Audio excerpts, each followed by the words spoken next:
997 days after January 6th, 2021, we finally have evidence of an insurrection at the U.S. Capitol. The insurrection did not come by way of any horn hat-wearing shamans, smiling lectern movers, or even Midwestern grannies.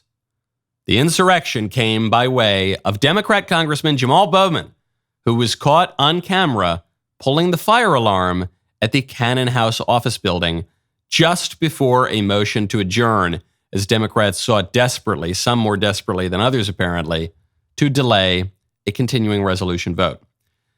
For those who are unfamiliar with Jamal Bowman, he is a Democrat from New York who once called me a, quote, Nazi hell-bent on keeping only white men alive and in power, end quote, because I said that. He is a little eccentric, you could say, a little excitable, and now apparently, by Democrats' own logic, an insurrectionist. On January 6th,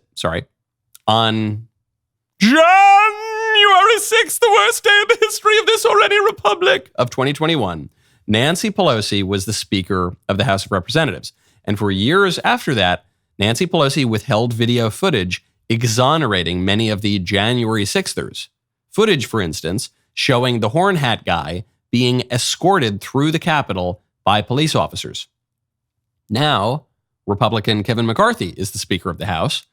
And so we have seen, right away, proof of Jamal Bowman pulling the alarm and attempting to disrupt the motion. Congressman Bowman has been caught on camera doing much more to obstruct an official congressional proceeding than any of the prominent January 6thers. Certainly more than the horn hat guy. The horn hat guy got 41 months in prison.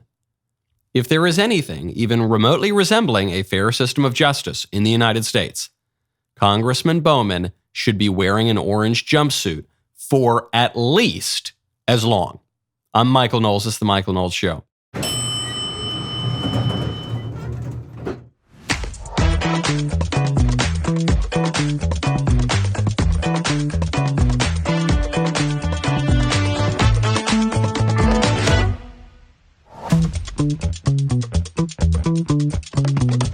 Doesn't look good when you pull fire alarms in the U.S. Capitol. When you do want to look good, you got to check out jAnUaRy skincare. This episode is brought to you by jAnUaRy. Say hello to the best skin you've ever had with the jAnUaRy Dark Spot Corrector. Get yours at jAnUaRy.com/Knowles. Speaking of our nation's capital, we might get a third-party candidate for president and one of the most serious third-party challengers in a very long time. We'll get to that in a second. First, though, before we move on from Congress, AOC is defending Congressman Bowman. He says it was an accident. He thought pulling the alarm would open a door based on the fact that the doors to his right there were locked, and there was a sign that he said he was, I think someone said it was confusing. I'll be honest, it doesn't really make sense to me, his explanation. Have you talked to him? What's going on there? I mean, listen, I think if you actually do see some of the photos of the signs, I think there's something to be said about the government's about to shut down. There's a vote clock that's going down. The exits that are normally open in that building were suddenly closed. So you pulled the fire alarm? So what I am here to say is that House administration and U.S. Capitol Police and Jamal Bowman are an active, and he's fully participating in saying there was a misunderstanding. But what I do think is important to raise is the fact that Republicans, representatives like Nicole Malliotakis and others, immediately moved to file motions to censure, motions to expel, before there has even been conversations that are finished to even see if there was a misunderstanding here.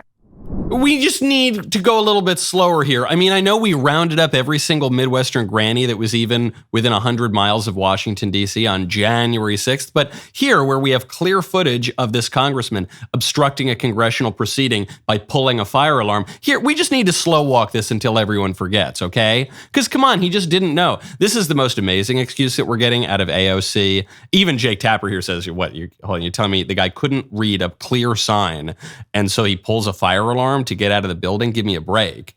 But this is now the line that the Democrats are sticking with. Chris Hayes on MSNBC reposted a picture of what was allegedly the signs that Congressman Bowman was seeing. And the sign said, emergency exit, push door, hold, alarm will go off, emergency, only push in case of emergency. And Chris Hayes said, well, yeah, it's very confusing. Oh, yeah, who could possibly know what is meant by the sign, emergency exit only, alarm will sound, push only in case of emergency? It's just so confusing. So ambiguous. But what's really funny is this one picture going around of the supposedly confusing signs is not what the congressman saw. We can see clearly on camera, there's no sign directly in front of that door. He doesn't even look straight at the door. He turns to the left and pulls the fire alarm. So it's just a total farce. The reason that the Democrats are scrambling here is not because Jamal Bowman accidentally pulled a fire alarm. It's that he accidentally got caught. I remember one time I was at the University of Missouri, Kansas City. This was early on in my campus tour life. And I was giving a speech called and Other Uncomfortable Truths. This was actually even before the issue really hit the national stage, but the Libs were already completely crazy about it. So I gave this speech and Other Uncomfortable Truths, and some wacko Antifa type guy busts in a fire door and sprays me with some unknown substance. No one wants to know what it is. And I look over. Luckily, there had been a cop right behind the door, and the cop gets this guy down on the ground within about 10 seconds. Eventually, he starts tasing the guy because the guy was fighting back against the cop. And I looked into this kid's face, this Antifa guy who was 18, 19, something like that. And the look on his face, it was one not of anger. It was one not of hatred. It was one of just pure shock that he had been caught. He just was so shocked to face any consequences for his actions. And I think that's exactly what's going on with Bowman here. I think that's exactly what's going on with AOC and all the rest of the Democrats. They're just shocked that for once they're being held accountable for their actions because they forgot that Kevin McCarthy, at least for now, is the Speaker of the House. And they forgot that there's security camera footage. And they forgot that sometimes, on rare occasions, they get outed for committing crimes and obstructing official proceedings and doing exactly the same stuff that when the right-wingers do it, they call it a coup d'etat, the worst insurrection in history. Now, speaking of getting caught, the House Oversight Committee has just discovered some proof, I think pretty clear proof, that Joe Biden himself was on the take from foreign countries selling American influence. The House Oversight Committee has found that China wired $260,000 to Joe Biden's house. Now, how do we know this? We know this because the money didn't go to Joe Biden. The money went to Hunter Biden, but the address that was on file for the wire was Joe Biden's house. Now, this means, at the very best, the most charitable read of this is that Hunter just happened to be living with Joe shortly after Joe announced his candidacy in 2019. This is just a few months after Joe said, I am running for president, over $250,000 shows up to Joe's house. But it was just because Hunter happened to be there, and it was all a big misunderstanding, and Joe didn't know nothing about it, but it just unfortunately doesn't look great. Now, the reason that this doesn't work is because the Bidens have consistently lied about every single aspect of this story, which we'll get to in a second, though. But if you don't have $250,000 in wire transfers just randomly showing up at your house, you're probably going to want to protect some of your assets with Birch Gold. Right now, text Knowles to 989898. Last month, the Group of 20, the G20, announced a plan to impose digital currencies and digital IDs on their populations. Central bank digital currencies essentially allow the government to track every purchase you make. Officials could even prohibit you from purchasing certain products and easily freeze or seize your money. Concerned Americans are diversifying their assets into physical gold with the help of Birch Gold. If you want a physical asset held in a tax-sheltered retirement account, you should call Birch Gold too.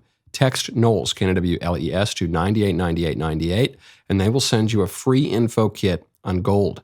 The easiest way to become a Birch Gold customer is if you have an IRA or 401k from a previous employer just gathering dust. Birch Gold can help you convert it into an IRA in gold, and you don't pay a penny out of pocket. Text Knowles, K-N-W-L-E-S, to 989898. Claim your free info kit on gold. Then call them, because if digital currency becomes a reality, it'll be nice to have some gold to fall back on. Right now, 989898, text Knowles. Money from China showing up, at the very least, we can say, at the very least, to Hunter Biden, which directly contradicts what Hunter Biden previously told us on national television. The president has repeatedly said that you received $1.5 billion from China despite no experience and for no apparent reason. Obviously, fact checkers have said that that is not true. Look, this is literally has no basis in fact in any way. Have you received any money from that business dealing? No. At all? Not 1 cent? Not 1 cent. No, not 1 cent.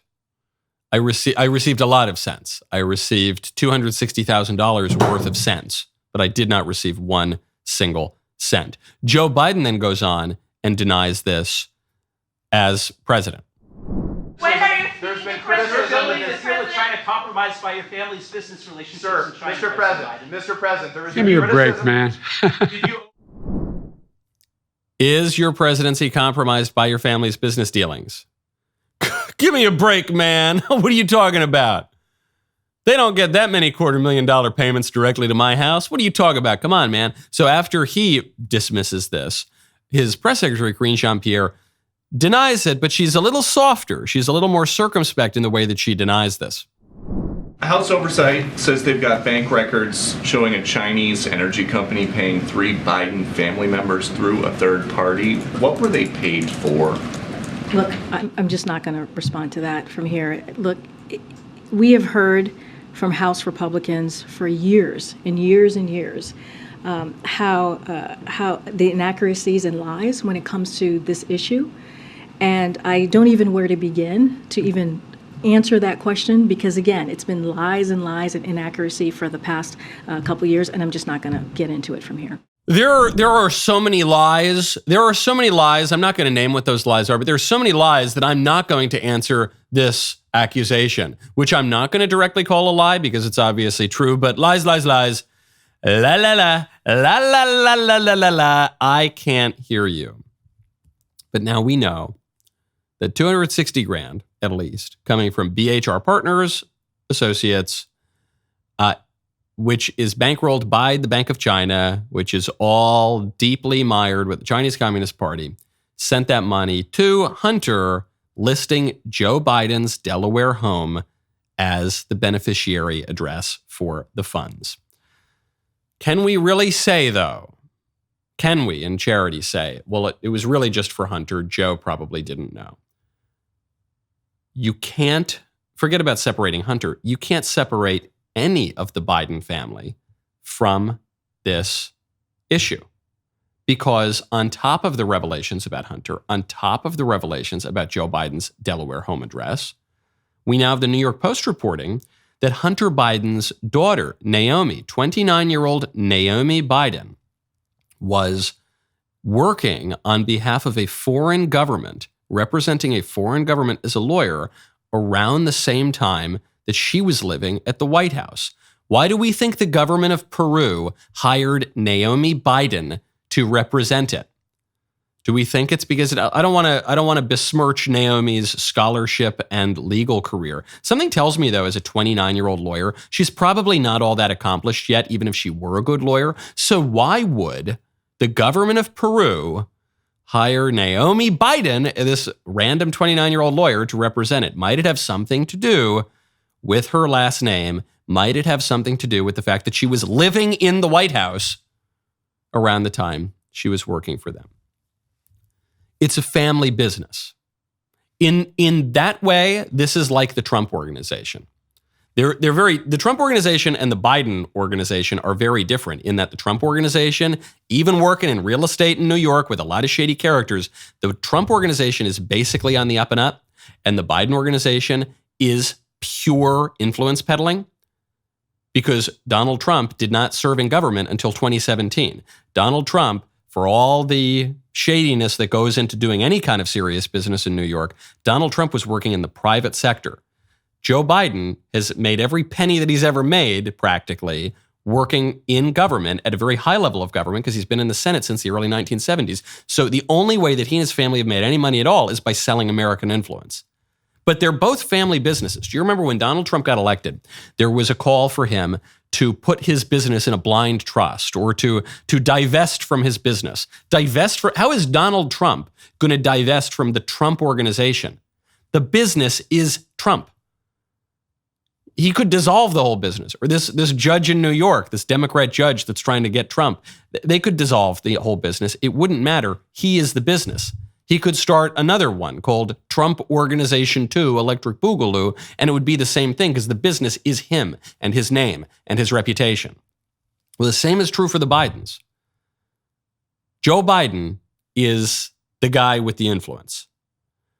Hunter Biden is the one who peddles that influence overseas, in Ukraine, in China, and elsewhere. Naomi Biden is another one who, the granddaughter of Joe, daughter of Hunter, is another one who peddles that influence overseas in Peru. Frank Biden, Joe's brother, is another one who peddles that influence. Frank Biden, it's being reported now by the New York Post, Frank Biden openly refers to Joe as the big guy. You remember in all those Hunter Biden text messages and emails where we read about 10% for the big guy or giving half to the big guy? Well, the big guy, Frank Biden admits, is his brother, Joe Biden. How about James Biden, Joe Biden's other brother? He made every penny to his name practically, peddling Joe's influence too. That's the family business. And you can't separate it, which means that when we see $250,000 payments, more than $250,000 payments going to Hunter, we know that Joe's involved. Hunter wouldn't have any of those payments if not for Joe. And by the way, Joe's home address is the one listed for the beneficiary line on the payments. Speaking of Democrat Party corruption, there is someone running for president against Joe Biden right now who seeks to take on not only the Republican Party, but corruption within the Democrat Party. How's he going to do it? Bobby Kennedy Jr. alludes to his future plans. Hi, everybody. I'm going to be in Philadelphia on October 9th to make a major announcement at the very birthplace of our nation. I'm not going to tell you right now exactly what that announcement will be. I can say, though, that if you've been waiting to come to one of my public events, this will be the one to come to. I'll be speaking about a sea change in American politics and what your part and my part is in that change. A lot of Americans who had previously given up any hope that real change would ever come through the American electoral process have begun to find new hope in my candidacy. And I understand the deeply felt concern that people have about the way corruption has overtaken our government. It's in the executive branch, it's in Congress, it's in the leadership of both political parties. And so some people feel a kind of cynicism alongside the hope, or they lose hope entirely because they've been disappointed so many times.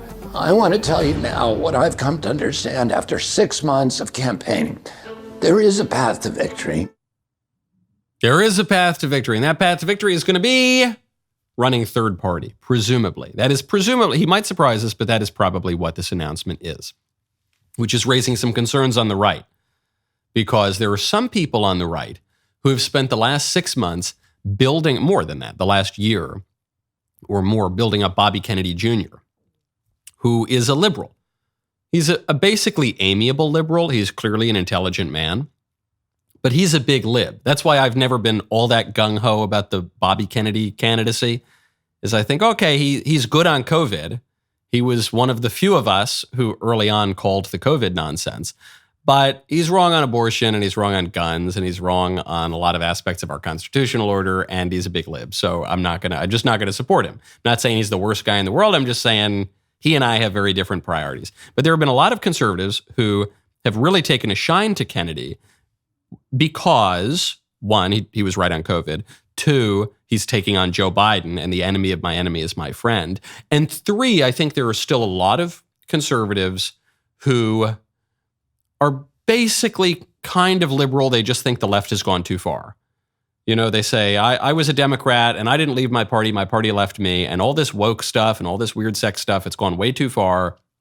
So I can't go all the way with those radicals, or I can't be a socialist, or I can't be like an AOC, but I'm still kind of a Democrat. And so they long for the days of a Kennedy. You look even at the way that Bobby Kennedy is dressing. He's wearing those nice skinny ties from the 1960s. He's trying to evoke his father and his uncle, John F. Kennedy, and that time before the Democratic Party had gone completely insane. Still, I think this hurts Democrats more. Bobby Kennedy is still polling at something like 19% in the Democrat Party. I think once the reality of his political positions comes out, I don't think that the likely Republican nominee, Donald Trump, is going to have much of a hard time prying back the types of conservatives who sort of like Bobby Kennedy back from him, back toward Trump. And so all in all, I'm kind of for it. I think that if Bobby Kennedy is going to be a third-party spoiler in this race, I think he's going to be more Ralph Nader than he will be Ross Perot. I think he's going to hurt the Democrats more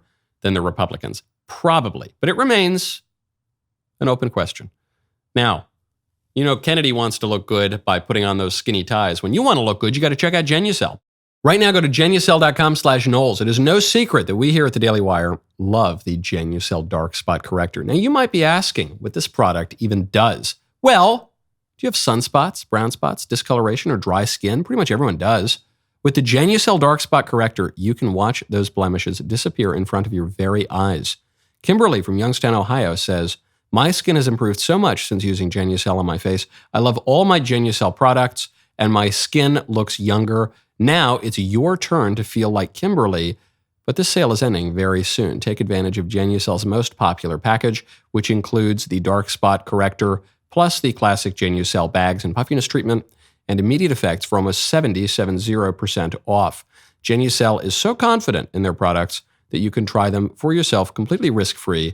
If you don't see results in one day, you'll get your money back. Go to jAnUcell.com/Knowles. Start looking years, even decades younger tomorrow. Say hello to the best skin that you've ever had. jAnUcell.com/Knowles. jAnUcell.com/Knowles. Woke candy companies think that Frankenstein can become his own bride, which is why we launched Jeremy's Chocolate with he, him, and she, her bars, only one of which has nuts. We need to sell more of this chocolate so we can hire better copywriters around it. No, I'm joking. I like the Frankenstein line. Our domination over big chocolate is not over, not by a long shot.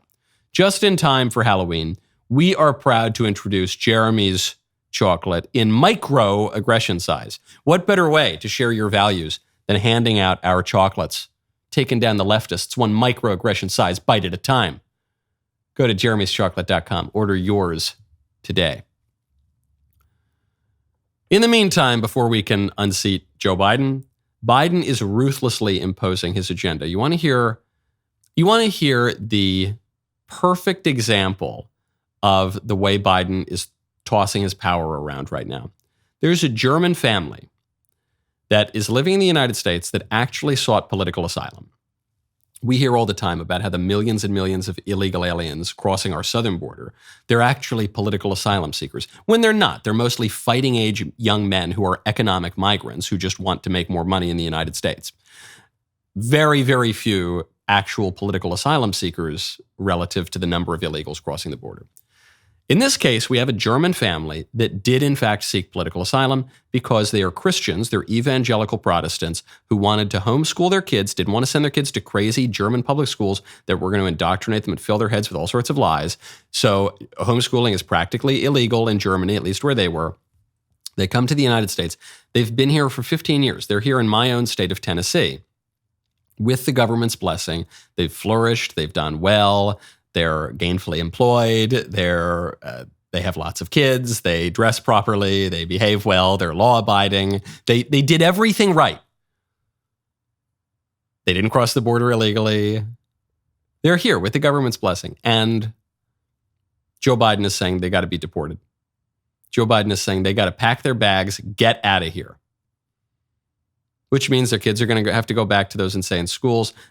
The parents said that when they sent their kids to these public schools in Germany, their whole personalities changed. They suffered health issues while attending public school. And any ordinary American knows that that sort of thing happens because of the nonsense that is taught in schools and the deleterious effect that that nonsense has on kids. They got to pack up. If this family were Venezuelan rather than German, They would be allowed to stay. They would be called dreaming, future, bright-eyed, doe-eyed American dreamers. If this family were not a family, but just a pack of young fighting-age men from Honduras who crossed the border illegally, paid off the cartels, were involved in all sorts of crime, they'd be allowed to stay. They're just dreamers. They're just seeking a better life here. If this family were liberal rather than conservative, if this family were secular rather than evangelical, if this family were inclined to vote Democrat rather than Republican, they would be called a wonderful blessing of diversity to our nation, to show us the way toward progress, and they would be allowed to stay. But because they are German, evangelical, conservative, white family homeschoolers, they got to go. They're the enemy, according to the Biden administration. And the reason for this is that politics is not abstract. There are some conservatives, some very naive, squishy conservatives, who believe that politics is totally abstract and it's just about principles floating in thin air, which is why the height of their political commentary and activism is to huff and puff and throw their hands up and say, imagine if the shoe were on the other foot. And to say, well, can you imagine if the roles were reversed? And to say, this is a double standard. That's all they do. I point out the hypocrisy when I can, but I also try to go a little further than that because the Democrats know that. They know that it's unfair. They know that they're playing with two standards here. They know, what the Democrats know that the conservatives need to figure out is that politics is not abstract. Politics is always about real particular people and real particular groups of people. German, homeschooler, evangelical, conservative family, that's the enemy.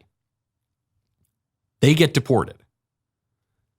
Venezuelan, economic migrant, don't speak a lick of English, don't know anything about our culture, easy to manipulate, easy to control, hooked on the welfare system, inclined to vote Democrat at least generations down the line. They're the friend of this administration and our broader liberal regime. That's how it works. Horn hat guy gets a private tour around the Capitol escorted by police officers. He's the enemy. He's an insurrectionist. He's doing a coup d'etat. He goes to prison for 41 months. Jamal Bowman pulls a fire alarm and it would seem likely to me intentionally obstructs an official congressional proceeding. Oh, he just didn't know. He can't read signs. You expect a member of Congress to know how to read? You expect a member of Congress to have the functional IQ of a fourth grader and to know what words mean in syntax, in order, when it says emergency exit only, push only if you want the alarm to ring? Oh, he couldn't know that. Or more likely, of course he did know that, and he just didn't think he'd get caught. Well, he's a friend. He doesn't even get a slap on the wrist. That's how it works. And as long as Democrats continue to acknowledge the particular character of politics, and conservatives just think it's all abstract principles floating in thin air, applying equally to everybody, we're going to continue to lose. We want principles, and the ultimate principle that we want is justice. But the way to get justice in politics is not to bury our heads in the sand and to pretend that politics is practiced other than as it is. It's to recognize that it is really about groups of people and teams and alliances. When AOC refuses to throw Bowman under the bus, even though we got him dead to rights, we got him on camera, it's clear as day, that guy did it. She doesn't throw him under the bus because they're on the same team. And in order to do anything in politics, you need to have teammates and alliances and compatriots, and you need to work together. That's what we're seeing here. So they're going to deport the German. We're going to say, well, okay, but now you better deport all those economic migrants who are very likely to vote for Democrats and who aren't evangelical homeschoolers. Yeah, they're not going to do that. They're not going to do that. So what now? Every Republican should be pushing to allow this family to stay. This family is this is the exact type of family that should be granted asylum in the United States. Christians fleeing religious persecution in Europe, where we don't even take that many European immigrants anymore. The vast overwhelming majority of immigrants that we take in are from Latin America. So if you want any kind of fairness in our immigration system, surely you would say, okay, one of the underrepresented groups that don't really immigrate to the United States or are not really allowed in, well, maybe we should allow them in.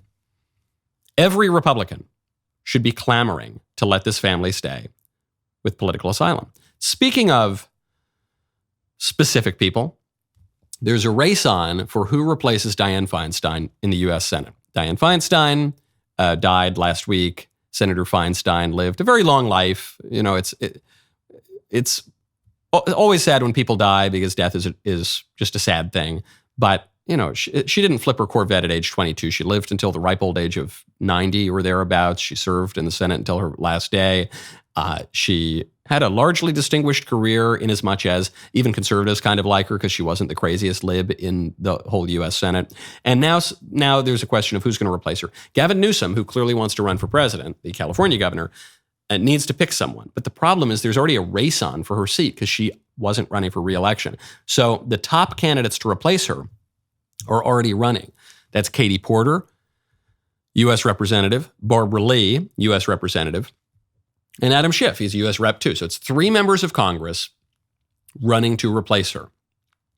If Gavin Newsom picks any one of them, he will be seen as giving an unfair advantage in the election, which is happening just next year. Plus, he's got an identity politics minefield here. He's got white lady Katie Porter, but she's popular with the Dems.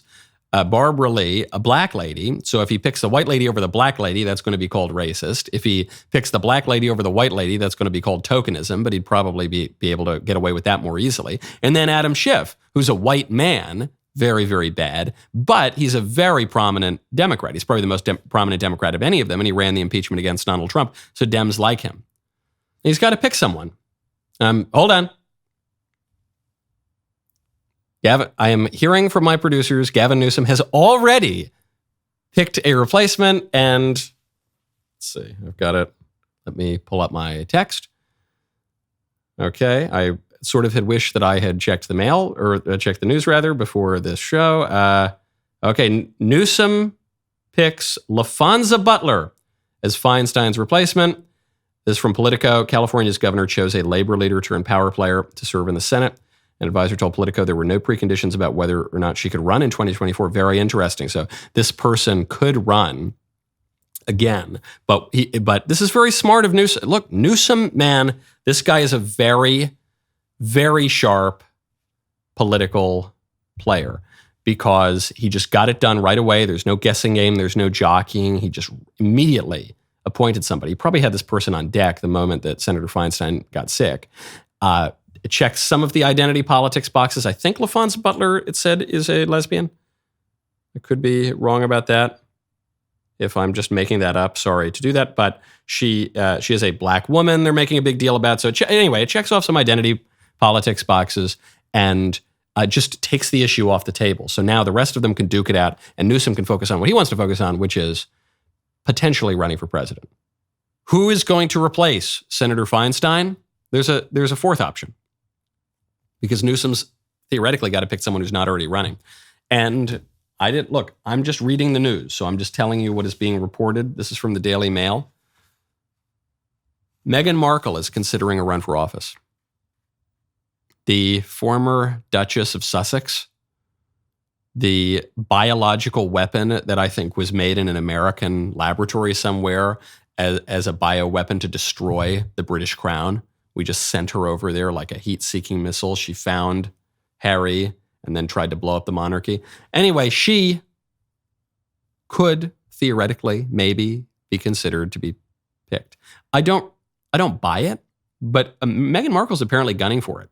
Meghan Markle has reportedly cultivated a lot of political contacts on the left. She is close friends with Gloria Steinem, the first lady of feminism in the United States. Gloria Steinem, huge force in Democrat Party politics. A friend of Gloria Steinem has said that Gloria has been introducing Meghan to pivotal people within the party. According to this report, Meghan is interested in politics more than anything else, and that's where she believes her power is, but she's had to focus on making money. This story, this really puts monarchists in a tough spot, doesn't it? There are some people in America who are monarchists, who are just open, avowed monarchists, And they're usually very buttoned up, very conservative sort of people. And this is now the best shot to get a royal into a position of power in the United States, maybe that we've ever had. And it just so happens that the royal is this awful American actress who seems ideologically opposed to monarchy and tries to destroy it and is a big lib. I don't know what the monarchists are supposed to do here. Puts them in a very, very difficult spot. Also an amazing journey. This woman was an actress. She became a princess, but she didn't want to be the real thing. She didn't want to be an actual princess. She wanted to leave being a princess to pretend to be a princess on TV. But then she didn't want to just play pretend on TV. She wants to be in democratic politics. What an amazing journey of dissatisfaction that I assume will just never end, because it's a feature of modern liberal life that you're just never satisfied with your station in life. Speaking of deluded women, Libs of TikTok has just found a video of, probably I'm not allowed to keep this on a certain social media website. Libs of TikTok has found a perfect example of the illogic undergirding the